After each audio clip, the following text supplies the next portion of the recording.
नमस्कार दोस्तों। एक बार फिर से स्वागत है आपका मेरे चैनल में। और दोस्तों, आज मैं आपसे बात करूंगा मालव्य योग के बारे में। पिछले वीडियो में हमने बात की थी हंस योग को लेकर के, और इस वीडियो में बात करेंगे मालव्य योग क्या होता है, कैसे बनता है, और अगर आपके चार्ट में ये योग बन रहा है तो आपको किस तरह के फलों की उम्मीद इससे करनी चाहिए। आइए दोस्तों, शुरू करते हैं।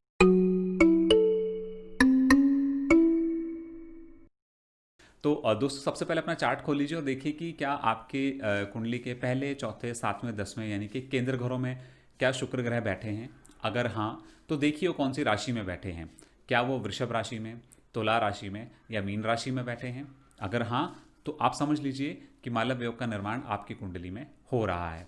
वृषभ, तुला और मीन। वृषभ और तुला शुक्र ग्रह की स्वराशियां होती हैं, और मीन इनकी उच्च की या एग्जॉल्टेशन की राशि होती है। तो अगर जो कंडीशंस मैंने आपको बताई, तो मान लीजिए कि ये पूरी हो रही हैं, तो आपकी कुंडली में मालव्य योग बन रहा है। लेकिन दोस्तों, अब क्योंकि ये एक राजयोग है और पंच महापुरुष योगों में से एक है, तो क्या सारे ही लोग जो इस योग के साथ जन्म लेते हैं वो राजा बन जाते हैं या पॉलिटिकली सक्सेसफुल हो जाते हैं? जी नहीं, ऐसा नहीं है। तो ऐसा क्यों है? दोस्तों, सबसे पहले अपनी कुंडली में देखिए कि शुक्र के साथ कोई ग्रह बैठा है या शुक्र के ऊपर किसी ग्रह की दृष्टि है। अब जिस ग्रह की दृष्टि है, जो ग्रह बैठा है, अगर वो आपके चार्ट के हिसाब से फंक्शनली बेनिफिक है तो मालव्य योग आपके लिए और भी अच्छा हो गया। ऑलमोस्ट राजयोग हो गया आपके लिए। अच्छे फल देगा आपको और जल्दी देगा लाइफ में। लेकिन अगर किसी मेलेफिक ग्रह की दृष्टि अगर शुक्र के ऊपर पड़ रही है, तो फिर ये जो योग है ये थोड़ा सा वीक हो गया, और थोड़ा सा आपको लेट भी लाइफ में ये रिजल्ट देगा। दोस्तों, इसके अलावा अब क्या कंडीशंस हैं जब ये राजयोग की तरह काम करता है। दोस्तों, नंबर एक जो हमने डिस्कस कर लिया अभी, कि शुक्र जो है ना, एफ्लिक्टेड नहीं होना चाहिए। उसके ऊपर किसी अच्छे ग्रह की दृष्टि हो या ना हो, अफ्लिक्टेड नहीं होना चाहिए। नंबर दो, आपके चार्ट में सूर्य और चंद्रमा की पोजीशन भी स्ट्रांग होनी चाहिए।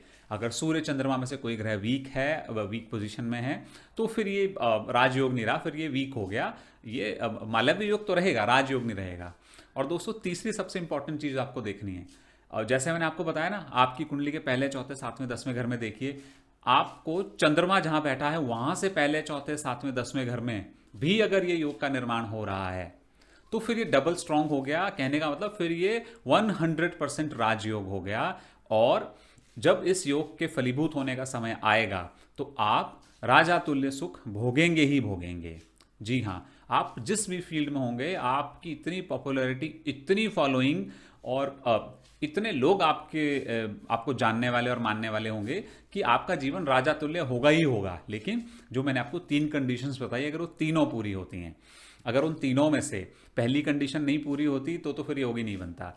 लेकिन अगर पहली पूरी और बाकी की दो नहीं, तो फिर ये एक कमजोर योग बन जाता है। जी हाँ, ये तो था दोस्तों कि योग कैसे बनता है। अब ये अगर बन रहा है, तो अगर ये राजयोग जैसा नहीं बन रहा है आपके लिए, नॉर्मल योग बन रहा है, तो कैसे फल मिलेंगे। दोस्तों, सबसे पहले अब मालव्य योग जिन लोगों की कुंडली में होगा, एक तो उनकी आंखें बहुत सुंदर होंगी, प्लीजिंग पर्सनैलिटी होगी, चार्मिंग और मैग्नेटिक पर्सनैलिटी के लोग होते हैं। अपोजिट सेक्स के लोग इनके तरफ हमेशा ही अट्रैक्ट होते हैं, ये डिज़ायरेबल लोग होते हैं। अगर लड़कियां इस योग के साथ जन्मी हैं, तो उनकी तरफ लड़के बहुत अट्रैक्ट होते हैं, और लड़के अगर इस योग के साथ जन्मे हैं तो उनकी तरफ लड़कियां बहुत अट्रैक्ट होती हैं। और इन लोगों को ड्रेसअप होकर के पॉलिश्ड रिफाइंड पर्सनैलिटी, और बड़े मतलब सजे धजे सुंदर रहना, कलरफुल चीज़ों की तरफ ये अट्रैक्ट होते हैं। महंगी चीज़ें खरीदना, पहनना, कॉस्मेटिक्स, परफ्यूम्स, अपनी लुक्स को लेकर बहुत कॉन्शियस होते हैं जिन लोगों के चार्ट में मालव्य योग होता है। ये क्योंकि शुक्र का इसमें बहुत बड़ा रोल है इस योग के बनने में, तो शुक्र का प्रभाव पर्सनैलिटी पर देखने को मिलता है जोर शोर से। दोस्तों, अगर मालव्य योग बन रहा है, तो एक और भी चीज़ होती है, क्योंकि शुक्र का प्रभाव है ना, तो ये लोग आर्टिस्टिक भी होते हैं नेचर में, आर्टिस्टिक चीज़ें पसंद करते हैं। इनके अंदर कोई ना कोई कला होती है, ये कुछ ना कुछ लाइफ में आर्ट से जुड़े रहते हैं। क्या? जैसे डांसिंग, सिंगिंग, पेंटिंग, पोइट्री करते हैं, लिखते हैं, कुछ ना कुछ आर्टिस्टिक टैलेंट इनके अंदर होगा। और उसके अलावा ये दूसरों की कला की भी बड़ी कदर करते हैं, बहुत पसंद करते हैं ये लोग, बड़ी वैल्यू करते हैं। अब इसका एक उदाहरण दूं आपको, आपने देखा होगा बहुत सारे लोग होते हैं जो कुछ पेंटिंग्स को 50-50 लाख में खरीदते हैं, लेकिन जब आप उन पेंटिंग्स की तरफ देखते हैं तो आप कहते हैं यार इस पेंटिंग में ऐसा क्या था जो इसके 50 लाख दे दिए। तो ये मालव्य योग वाले लोग होते हैं जो कला को समझते हैं, उसके पीछे की भावना को समझते हैं और उसके ऊपर फिर पैसे खर्च करते हैं, खरीदते हैं और उसे रिलिश करते हैं। ये इस तरह के लोग होते हैं जिनके चार्ट में ये मालव्य योग बनता है। अब क्योंकि दोस्तों मैंने आपको शुरू में बताया था कि इनकी पर्सनैलिटी बड़ी मैग्नेटिक और चार्मिंग पर्सनैलिटी होती है, तो अक्सर ये लोग ना अपने लिए करियर या प्रोफेशन भी ऐसा ही चुनते हैं। Acting, modelling, singing, TV, television, media, journalism. और सबसे अच्छी बात ये होती है कि ये जिस भी लाइन में जाते हैं, फॉर एग्जांपल अगर एस्ट्रोलॉजर भी बनते हैं तो बड़े फेमस, कहने का मतलब ग्लैमर इनको बहुत पसंद होता है, सेंटर ऑफ अट्रैक्शन होना पसंद करते हैं और ग्लैमर इनके पीछे पीछे चलता है और ये ग्लैमर के पीछे पीछे चलते हैं। तो मतलब ये जो भी काम करेंगे उसमें इनकी चार्मिंग पर्सनैलिटी का रोल जरूर रहेगा। बड़े ग्लैमरस लोग होते हैं ये जिस भी फील्ड में जाते हैं। ये मालव्य योग का एक लक्षण है और इन्हें सक्सेस भी बहुत मिलती है ग्लैमर वर्ल्ड में, जाना भी चाहिए इन्हें क्योंकि ये बने हैं उसके लिए। अब दोस्तों कि अगर ये मालव्य योग बन रहा है तो आपको इसके फल कब मिलेंगे? दोस्तों इसके फल आपको मिलेंगे जब शुक्र की दशा अंतर्दशा आपके जीवन में आएगी, या फिर शुक्र के 3 नक्षत्र होते हैं, भरणी, पूर्वाषाढ़ा और पूर्व फागुनी, ये 3 नक्षत्र होते हैं। इन नक्षत्रों में अगर आपकी कुंडली का कोई ग्रह बैठा हुआ है तो जब उस ग्रह की भी दशा अंतर्दशा चलेगी तो आपको बड़े स्ट्रॉन्ग तरीके से इस वाले योग के रिजल्ट्स देखने को मिलेंगे। अब दोस्तों अगर मैं सार्वजनिक जीवन की बात करूं और आप रिलेट करना चाहें कि किस तरह का योग होता है, किस तरह के फल ये देता है, तो आप देखिए Shrimati Sonia Gandhi, Sania Mirza, princess Diana UK से, और एल्बर्ट आइंस्टाइन, ये कुछ कॉमन लोग हैं जिन्हें हम जानते हैं, मतलब जो जो अपनी अपनी फील्ड के माहिर हैं, बड़े फेमस हैं, जिनके बैकग्राउंड के बारे में भी हमें पता है। और जब जब इनके जीवन में शुक्र के मालव्य योग ने फल देना शुरू किया तो इन्होंने बहुत सडन सक्सेस देखी, फेम देखी और बड़ी ऊंचाई पर पहुंचे। ये तो थे कुछ उदाहरण।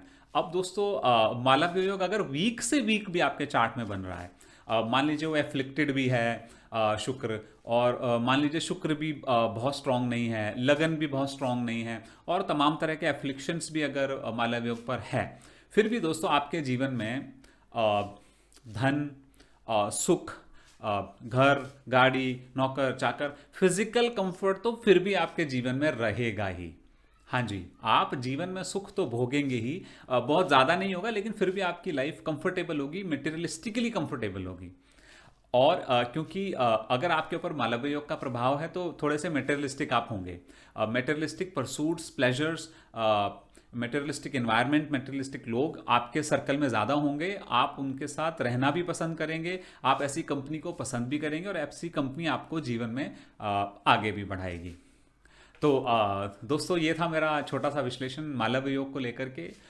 उम्मीद करता हूँ आपको पसंद आया होगा, और दोस्तों बने रहिए इस चैनल पर और भी ज्योतिष के मज़ेदार कॉन्सेप्ट्स वीडियोस को देखने के लिए। मैं कोशिश करूँगा कि मैं चीज़ों को सरल भाषा में, सरल तरीके से आप लोगों तक पहुँचाता रहूँ, सिखाता रहूँ। और दोस्तों आपसे मिलते हैं फिर अगले वीडियो में। जय श्री राम।